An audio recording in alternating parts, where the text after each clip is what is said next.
Hey y'all, this is Brittany's Creations, and I have another project to share with you. Yet another Graphic 45 project. First time I'm using the paper line as well. It is a big project, so it might be kind of difficult for me to film, and you might see my wall, so just warning you. So let me move this out of the way, and I'm actually gonna show you first. I used the Time to Celebrate It Graphic 45 paper collection. I really like the color combination.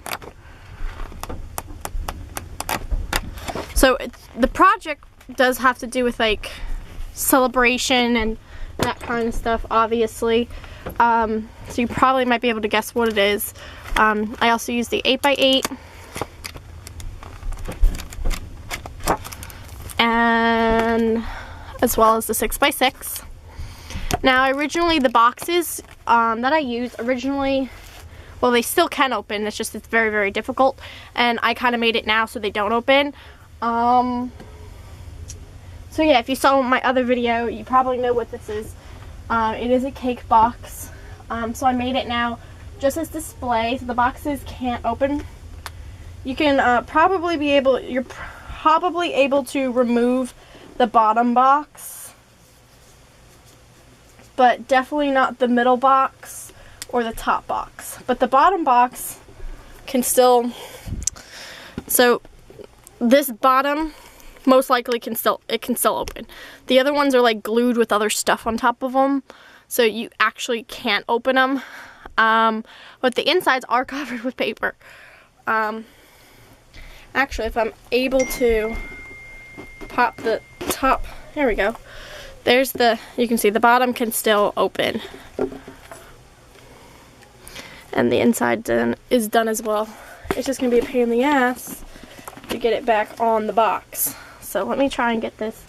It is a pain to get this box lid back on.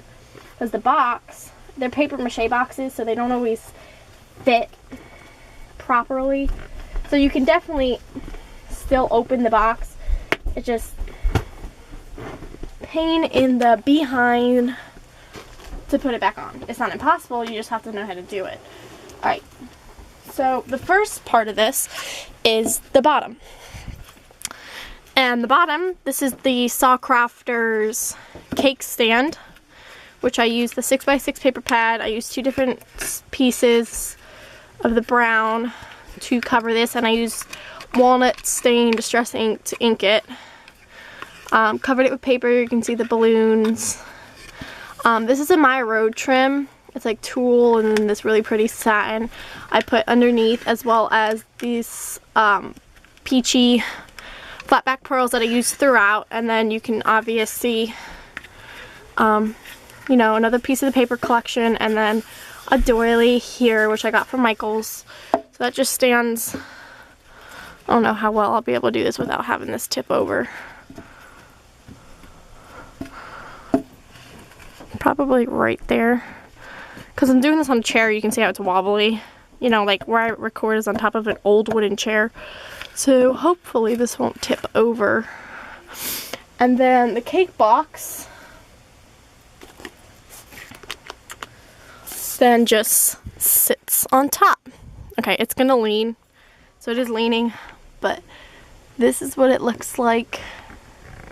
Super huge. I'll lift this up so you can see the whole thing. I really like how it came out. Sorry, there's a glare, but I really like how it came out. Alright, so I'm gonna set this back down and take it off the stand and just sit it down so I can show you it a lot easier. So I'm actually going to try and show you the bottom. I have the lace on the bottom, as well as I have flat back pearls on the bottom, so it has a little bit of a lift, so it's not completely sitting down. I covered the boxes completely with paper, top, bottom, inside, even though this one can only open now, the rim, and then the side of the box.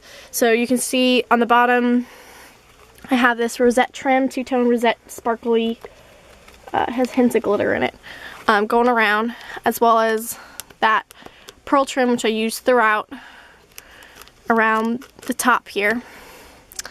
So here, if I lift this up, these are salt and pepper shakers that I filled with different glitters and glass beads. I did the gesso texture paste that I do on a lot of my projects throughout, and then I have flowers around the top. And then you can see here, this is actually a cake charm that goes on an actual cake, and it's just dangling in the middle there. And then in the middle there, I have a doily, a rosette, similar to this one, similar color to this, but different pattern. And then a white trellis rose on top of that. And I touched everything with some, not Tattered Angels, with Lindy Stamp Gang and the texture paste. So I have that in the middle.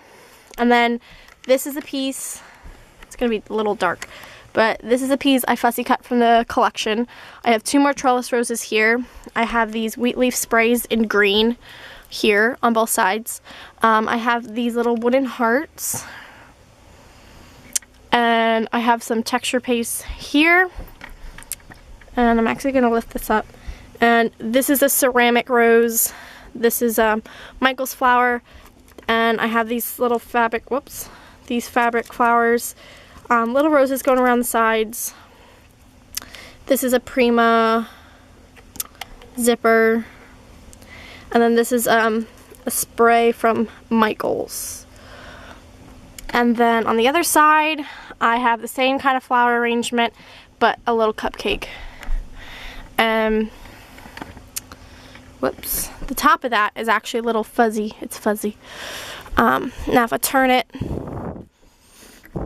to the back, you can see the flowers. No you can't. I have 2 more trellis roses with the texture paste and the not the Tattered Angels, the Lindy Stamp Gang. More of the texture paste here. And then these are those flowers. And then I have these green ones.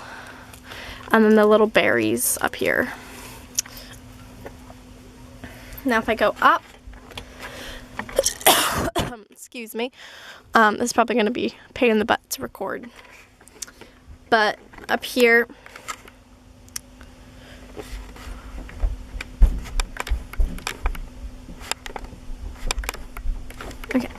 is that Maya Rowe trim again, and the flat back pearls, and then I have this lace trim, and then the flat back pearls again. I have a Prima butterfly, and then these little bows. I have 2 here, and then there's 1 in the middle of the back.